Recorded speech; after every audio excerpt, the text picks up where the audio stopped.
국내의 학술지 체계에 대해서 살펴보겠습니다. 먼저 국내 학술지 체계에 대해서 살펴보겠습니다. 우리나라 학술지들은 국내 한국연구재단에서 관리하고 있습니다. 그래서 한국연구재단에 등록되어 있는 학술지 등재지는 2020년 기준으로 했을 때요, 2193종을 가지고 있습니다. 등재지가 되면 우리 논문이 충분히 수준이 있다, 검증되었다라고 이야기를 할 수 있겠습니다. 물론 더 높은 눈으로 보면 우리나라 아직 KCI 이 정도는 뭐 너무 좀 신뢰할 수 없다 이런 이야기도 할 수 있는데, KCI 정도면은 충분히 신뢰할 수 있다라고 저는 생각을 합니다. 물론 그 중에서 조금 수준이 천차만별입니다. 이렇게 종류가 많은데, 여러분들도 지금 학생들이 뭐 30명, 뭐 40명 이렇게 되는데, 어떤 학생은 되게 또 열심히 하고, 어떤 학생은 또 뭐 그렇지 않고 이런 차이가 있듯이 그런 차이는 있습니다. 하여튼 물리치료 그 논문들은 훨씬 더 다른 곳에 비해서 퀄리티가 좋다라고 그렇게 생각하고 있습니다. 그리고 아직 KCI 등재가 안 된 것들은 KCI 등재 후보조인데, 이것은 324종이 있습니다. 이것들도 점차적으로 요건을 갖추면 등재지로 등재가 됩니다. 보면 인문, 사회, 과학, 공학, 의학학, 농수의 예술, 체육예술, 복합학 등 이렇게 있는데, 물리치료는 어디로 들어갈까요? 물리치료는 의학학으로 보통 이렇게 들어가 있고, 그 중에서도 그 안에서 재활의학 파트로 이렇게 자리를 잡고 있습니다. 자, 국제학술지. 요것이 여러분들이 많이 헷갈리기도 할 건데, 보면 뭐 SCI도 있고 SCIE도 있고 스코프스도 있고 뭐 이런 식으로 이야기들을 종종 듣게 될 겁니다. 뭐 전혀 못 듣는 경우도 있는데, 이런 것들을 들어 놓으면 그 조금 이해하는 데 도움 될 겁니다. SCI가 있고 SCIE가 있는데, 이것의 차이는 무엇이냐? 잘 모르는 사람들은 SCI가 더 좋고 이게 뭐 더 안 좋고 이렇게 생각하는데, 그렇지 않습니다. 국제학술지 체계는 미국의 클래리베이트 애널리틱스라고 하는 회사 이름입니다.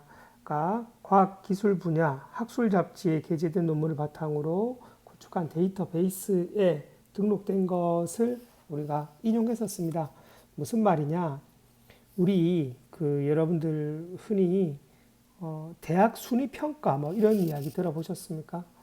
그 대학 순위 평가라고 하는 것이 뭐 각자 자기 대학교가 가장 뛰어나다 이렇게 생각을 할 거 아니에요, 그죠? 그러면 그것을 어떻게 이것들을 여러 가지 지표들을 점수를 낼 것이냐, 뭐 그렇게 할 수 있겠죠. 그런데 그런 것들이 신뢰를 가져야 될 거 아닙니까? 예전에 그런 그 뭐 인터넷 기사들이 워낙 그 요즘 많다 보니까, 뭐 아시아에서 미인 1위 뭐 이래가지고 누가 막 기사들이 몇 개 봤는데, 누군지 보니까 잘 모르는 사람들이었는데, 그 기사의 소스가 어떤 블로거가 어디에서 소수 어떤 사람들이 뭐 이렇게 한 거를 뭐 이렇게 해가지고 가져왔다라고 하던데, 댓글이 되게 안 좋았어요. 그러니까 뭐 자기 그 팬덤을 가진 사람이 특정 사람들에게 몰아주기 위해서 그렇게 했겠죠. 이러한 것들도 물론 뭐 어느 대학에서 이렇게 뭐 지원금을 준다거나 이렇게 하면 바뀔 수 있기 때문에, 이러한 것들을 상당히 신뢰성 있는 데이터들이 필요합니다. 그런 것들을 오랫동안 해와서 데이터베이스를 구축한 곳이 클래리베이트 애널리틱스라는 회사입니다. 예전에는 이것이 톰슨 로이터라고 그 여러분들 들어봤을지 모르겠는데, 그 회사에서 관리를 했습니다. 그 회사에서 뭐 지적재산 과학 전담 부서를 별도로 만들어서 2016년부터는 톰슨 로이터에서 이쪽으로 전담해서 관리하는데, 이 회사에서 어느 논문들이 어떻게 쓰이더라라고 하는 데이터들을 모아놓은 것입니다. 그래서 여기서 데이터 된 논문들이 많이 인용되더라라고 하면 신뢰가 있다 이렇게 보는 것입니다. 학술적 기여도가 높은 학술지를 엄선하고 DB화해서 데이터베이스화해서 수요자들에게 제공을 한다. SCI의 인용지수를 통해서 논문의 인용지수를 파악한다. 이것이 핵심입니다. 인용지수라고 해서 임팩트 팩터라고 IF라고 하거든요. 이것이 높으면 인용지수가 높으면 인용이 많이 되었다라고 합니다. 그래서 과학자들이 이 연구를 바탕으로 해서 자기의 주장을 펴는구나. 인용을 해가지고 레퍼런스 따와가지고 이야기할 거 아닙니까? 그죠? 예를 들어서 파리는 음식을 먹을 때 손을 씻더라 라고 하면 왜 그러냐니까 누가 보니까 관찰하니까 손을 비비잖아요. 그죠? 이렇게 A라는 과학자가 주장을 했으면 다른 사람들이 이것을 인용할 때는 이 주장에 대해서 뭐 그 다음 주장을 펼치기 위해서 이 주장을 깔고 들어가는 거잖아요. 그죠? 그러니까 이 사람들은 이것을 자기의 신뢰 자료로 쓰고 있다라고 이렇게 판단을 하는 겁니다. 이러한 빅데이터의 형식이죠. 과학적 분야들이 워낙 많지 않습니까? 아까 여기 우리나라에서 나누어 놓은 체계만 봐도 요렇게 인문, 사회, 자연, 공약 이 안에 들어가면요 또 엄청나게 많이 있습니다. 그래서 아직 물리치료라는 분야는 그 세부 항목 안에서 제대로 중분류에도 안 들어갑니다. 그렇기 때문에 이러한 분야들에서 각기 어느 사람들이 신뢰 있는지를 한 사람들이 한 분야의 과학자들이 알지 못하기 때문에 어디에서 이렇게 쓰이더라 인용 지수를 쓰는 방법이 가장 신뢰할 수 있다라고 해서 그렇게 보는 것입니다. SCI 논문 중에서 10년 동안 인용 빈도가 가장 높은 상위 0.1%에 속할 경우에 국제적 영향력을 지닌 최우수 논문으로 평가되며 최근 2년 내 상위 0.1%는 핫페이퍼라고 페이퍼 그냥 논문을 페이퍼라고 이야기하거든요. 그래서 그렇게 부른다고 합니다. 자, 그러면 사이언스 사이테이션 인덱스라고 해서 요 클리베이트 애널리틱스에서 그 과학 논문 인용 세계에서 그 SCI 그러니까 요 클리베이트 애널리틱스 CA에서 요 SCI 책자를 펼쳐내죠. 그래서 그 중에서 내가 예를 들어서 피지컬 세라피는 몇 점이더라 이렇게 점수를 주면 거기에 따라서 순위를 매깁니다. 논문에. 그러면 마치 대학 순위 매겨지듯이 이 인용지수로 그 논문의 질을 평가하는 기준으로 쓸 수가 있습니다. 그러고 나면 이제 과학자들이 자기의 논문을 던질 때 내 연구가 정말 비싼 비용을 지불했고 내 가설이 상당히 객관적이야, 날카로운 것이야 라고 생각하면 그것을 보고 어느 논문에 투고할까라고 계획을 세울 수 있죠. 그런 식으로 해서 계속 좋은 논문은 계속 좋은 개별 논문들을 받아들일 수 있게 되겠죠.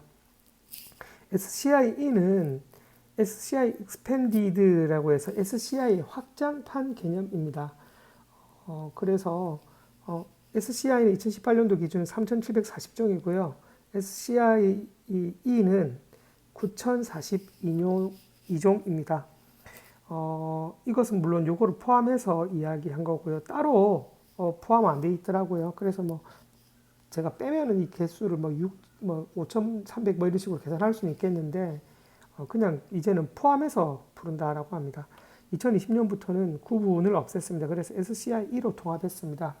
제가 박사 과정에서 논문들을 SCI 논문 이렇게 해가지고 투고하는데 보면 물리치료 논문들이 SCI2에 있거든요. 피지컬 세라피 같은 되게 오래되고 좋은 논문들이 SCI입니다. 그래서 자연적으로 저는 SCI가 SCIE보다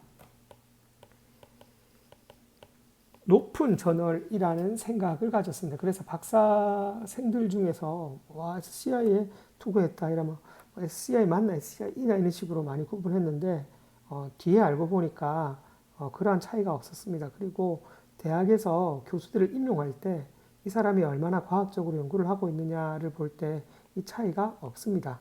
SCI와 SCIE 차이는 없고요. 실제로도 이것이 통합되었습니다. 저는 이 두 차이가 뭔지 봤더니 그 SCI는 예전에 CD나 뭐 이런 곳으로 저장 매체에서 데이터베이스를 저장한 수준일 때까지 했고요. 지금 요런 것들은 그냥 이런 CD나 이런 것이 아니라 컴퓨터 데이터를 전체적으로 저장할 수 있는 우리가 이렇게 막 뭔가 저장 매체를 따로 가지지 않고 이렇게 해가지고 할 수 있는 것으로 있고 SCI는 이제 그렇게 예전에 정의해서 여기까지 SCI라고 한다라고 한 이유로 요즘 뭐 CD나 DVD로 이렇게 자료를 제공하거나 이러지 않았기 때문에 지금 여기서 하나가 사라지지 않으면 새로 만들어질 수는 없는 구조입니다. 그래서 그냥 이것을 통칭해서 그렇게 이야기를 합니다. 제가 요거 검색해서 한번 살펴보면 네이처지 여러분들이 알고 있는 저널 중에 가장 유명한 거 아닙니까? 황우석 박사가 줄기세포 뭐 이런 거 하거나 이번에 뭐 코로나 이런 거 관련해서도 세계적으로 가장 권위 있는 잡지라고 하는 것이 네이처지입니다. 네이처, 셀 뭐 이렇게 되어 있는데 네이처가 더 우선순위를 가지지요. 이것도 보면 어떻습니까? SCIE 이렇게 표시되어 있죠.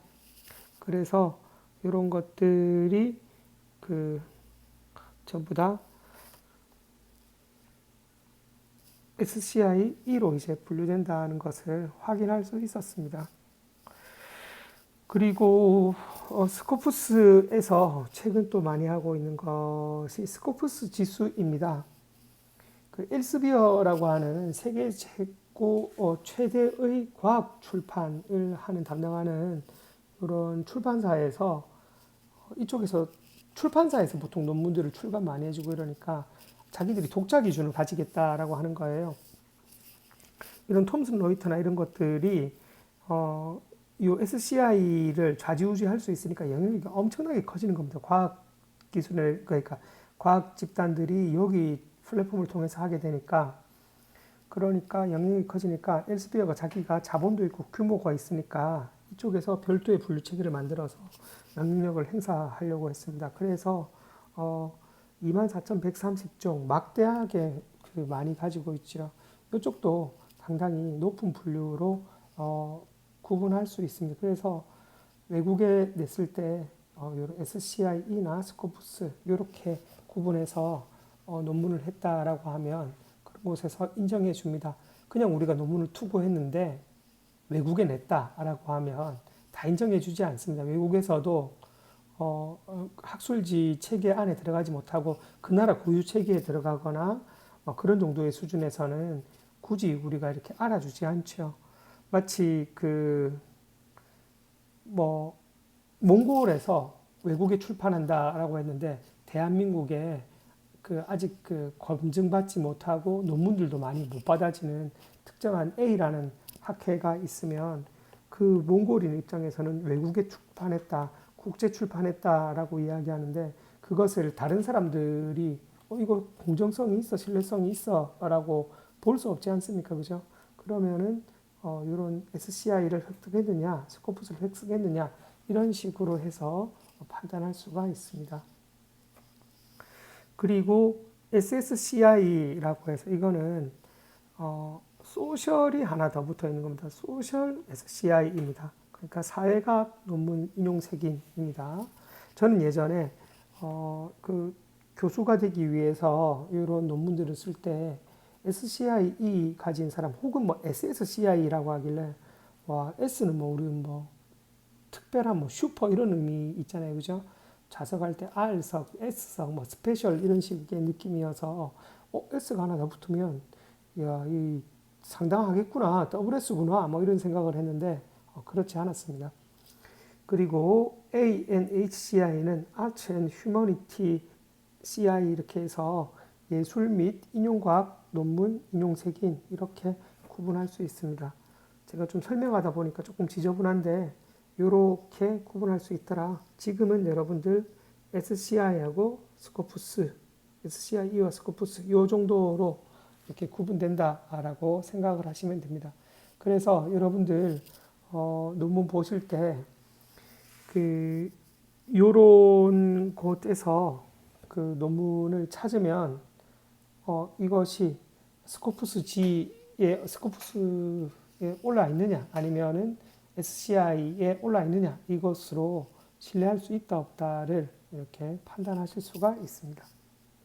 네, 물리치료지에서 가장이라고 하긴 그렇지만 상당히 유명한 저널인 피지컬 세라피지에 대해서 보겠습니다. 가장 먼저 선점했으니까 그냥 뭐 다른 이름도 안 붙이고 피지컬 세라피 이렇게 그대로 이름을 썼지요. 그 다음 후순위 같은 거 가면 뭐 피지컬 브라질리언 저널 오브 피지컬 세라피라든지 이런 식으로 이름을 달게 됩니다. 다른 국가를 붙이거나 뭐 이렇게 붙이게 되죠.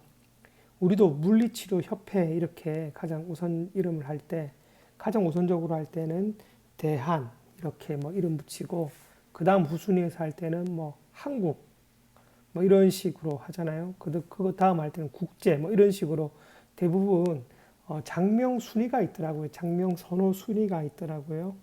그런 것처럼 피지컬 세라피 아무것도 없이 이렇게 한 그 저널을 한번 검색해서 살펴보면 출판자는 옥스퍼드 유니버시티 프레스, 옥스퍼드 대학에서 이렇게 출판하는 것입니다. 옥스퍼드가 아마 제가 뭐 잘은 모릅니다만 영국에 있는 것으로 보이는데, 이것이 이 저널이 지금 이제 100년 되었던가 올해로 뭐 이렇더라고요. 그렇게 오래되었는데 이런 것들이 계속 이제 뭐 잘 되다 보니까 세계 중심 미국이다 보니까 미국으로 와가지고 그쪽에도 뭐 지부가 있겠죠. 그런 데서 출판해내고 정형 물리치료, 재활, 뭐 스포츠 메디신, 임상의학 뭐 이런 식으로 해가지고 이렇게 냅니다. 이것도 이제 SCIE 이렇게 되어 있는 것을 볼 수 있을 겁니다. 그리고 그 밑에는 그 남미에서 가장 또 인기 있는 저널인 브라질리언 피지컬 세라피. 이 경우에는 여러분 논문 실으려고 하면 돈이 꽤 많이 듭니다. 그 실험이나 이런 거에 돈이 드는 게 아니라 좋은 데이터 가지고 있는데 그것을 이 저널에 실는 데만 해도 그 투고비라고 하죠. 그것도 상당히 많이 들거든요. 보통 뭐 이런 데 싣는다라고 하면 투고비 뭐 1, 200만 원은 그냥 생각을 하고 투고를 해야 되는데 이것은 무료입니다. 그래서 우리 가난한 연구자들에게 상당히 인기가 많습니다. 브라질에서 가장 물리치료 쪽에서는 신뢰성이 있고 남미가 크잖아요, 그죠? 브라질이 큰데 그러니 질 좋은 논문들이 여기 상당히 많이 또 가게 되는 거죠. 그래서 명성을 높이고 있습니다. 이렇게 그 웹사이언스 그룹 이렇게 들어가 가지고 아까 클레버리티 애널라이틱스에 들어가 가지고 그쪽에서 검색을 하면 임팩트 팩터나 이런 것들을 볼 수가 있습니다. 자, 임팩트 팩터 인용 지수에 대해서 이야기를 드리겠습니다. 인용 지수는 학술지에 실린 논문이 인용된 빈도수라고 앞서 이야기를 드렸습니다. 예를 들어서 임팩트 팩터니까 IF 이렇게 줄여 쓰거든요. IF 2018을 보겠습니다. 2018년도에 이 학회지, 예를 들어서 피지컬 세라피지의 임팩트 팩터를 보겠습니다. 그러면 2016, 17년도 학회지 논문의 피인용수, 그러니까 2016, 17년도 피지컬 세라피 학회지의 총 논문이 100편이 나왔다고 봅시다. 그러면 이것이 아까 SCI라고 다루는 그쪽에서 다른 저널에서 쓰는 것은 인정 안 해주고 이쪽 그룹 안에 있는 것에서 요 그 리그 안에서 이 논문이 350회 인용되었다 라고 레퍼런스에 350회 나왔다 라고 하면 임팩트 팩터는 3.5가 되는 겁니다. 여러분들 3.5 이러면 뭐 그렇게 높은 거 아니네 라고 이야기할 수 있겠죠. 물론 이 3.5라는 것이 이 논문 개개의 논문이 각각 평균적으로 3번 3.5번 3번과 2분의 1이 인용되었다라고 이야기가 되는 건데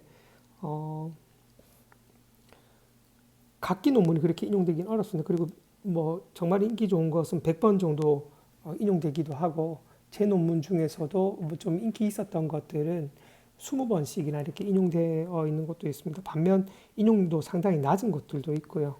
인기 없는 논문들도 있고 뭐 그런데 여튼 그렇습니다. 피지컬 세라피에 보면 메인 화면에 들어가 보면 아까 옥스포드 이렇게 나와 있고요. APTA는 미국 물리치료사 협회, 아메리칸 피지컬 세라피 어소시에이션 이렇게 해가지고 그쪽에서 뭐 공인되었다 이런 것들을 보여주는 거고요. 그래서 최근 그 100번째 볼륨, 자 우리 이거 펴낸 지 100년이 되었어. 내년 되면 100일 될 거고요. 이슈는 네 번째 판. 그에 의해서 100권의 4호 이렇게 이야기하거든요. 제가 이거 4월 달에 이렇게 했으니까 그렇고 5월 달 나오면 5 될 거고 이렇습니다. 그래서 이렇게 볼 수 있고요. 그리고 자랑스럽게 이런 저널에 늘 대부분 메인 화면에 임팩트 팩터를 올려놓습니다. 3점대라고 이야기했죠. 그리고 최근 5년간 임팩트 팩터가 3.599. 내 평균 임팩트 팩터는 낮지만 최근 5년간은 이것보다 높아라고 이야기하는 거죠. 점점 더 뜨고 있다라고 볼 수 있겠지요. 그리고 재활 분야에서 65개의 SCI 그 분류에서 7위야, 나 뛰어나라고 이렇게 이야기하는 겁니다. 물리치료에서 7개라는 것이 아니라 재활 의학이나 이런 거 통틀어서 7위니까 상당히 높습니다. 그러면 딴 것도 한번 보겠습니다. 아메리칸 저널 오브 스포츠 메디신이라고 하는 거 AJSM이라고 해서 뭔가 좀 홈페이지도 이건 조금 뭔가 좀 화사해 보이는데 이것은 약간 좀 그래 보이죠. 얘를 보면 임팩트 팩터가 6점대입니다. 5년 동안의 임팩트 팩터는 7점입니다. 상당히 높죠. 2배 이상 높죠. 그래서 우와 여기가 최고네 라고 생각하기도 쉬운데 그런데 사실 임팩트 팩터가 그렇게 논문의 질을 말해주는 것은 아닙니다. 논문의 질을 평가하는 한 가지 척도가 되긴 하지만 그래서 요즘에는 임팩트 팩터나 이런 것들을 보지 말자라고 해서 뭐 다른 척도를 내기도 하고 이러거든요. 그 여러분 그 네이처나 셀이 가장 높다라고 뭐 이 걔들도 뭐 9나 뭐 이렇게 임팩트 팩터가 되더라고요. 제가 최근에 안 찾아봤는데 임팩트 팩터 28, 뭐 30 이렇게 나오는 것이 있습니다. 영국의 왕립의학회 뭐 이런 거 있거든요. 그런 것들은 임팩트 팩터가 높은데 그렇다고 걔가 얘보다 몇 배나 또 뭐 신뢰성이 있느냐? 이 학회도 물론 상당히 좋은 거죠. 근데 꼭 그 점수에 그렇게 비례하지는 않습니다. 왜 그러냐면 그 학회에서 인용할 수 있는 과학자들이 많으면 그 판이 커지기 때문에 이 점수가 높은데 예를 들어서 좀 신규 학문이나 과학이나 이런 저널이나 이런 게 적고 이러면 여기에 점수가 높게 나올 수가 없습니다. 상당히 오래되어도. 그래서 이런 것들 설립된 지가 얼만큼 되었느냐 이러한 부분들에 대해서도 좀 골고루 표시해야 됩니다. 이것이 유달리 우리나라에서 아시아권에서 특히 우리나라에서 임팩트 팩터로 무조건 서열화 시키는 것이 워낙 그 좀 붐 비슷하게 불어가지고 그리고 뭐 중국도 그러다 보니까 이런 것들을 좀 살펴보는데 이것만으로 살펴보는 것이 가진 단점도 상당히 있다는 것을 여러분들 알아두시기 바랍니다.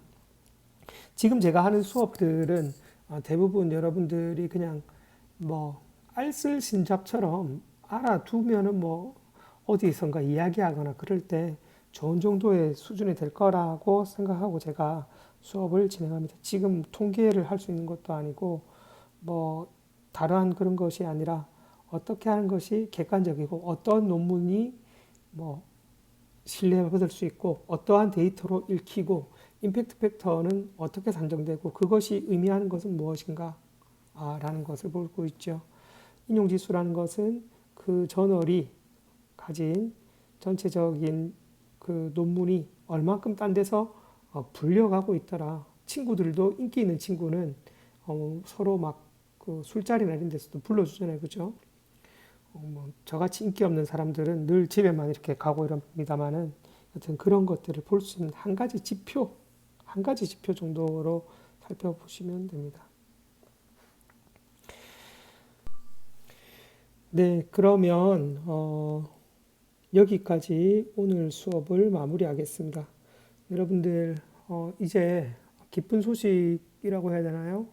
아마 코로나 사태가 6월 6일, 5월 6일부로 오늘부로 생활 방역으로 바꾼다라고 이렇게 정부 발표가 있었습니다. 여러분들 그동안 수고 많았고요. 그리고 기쁜 소식을 전해드려야겠죠. 실습이 재개될 겁니다. 그래서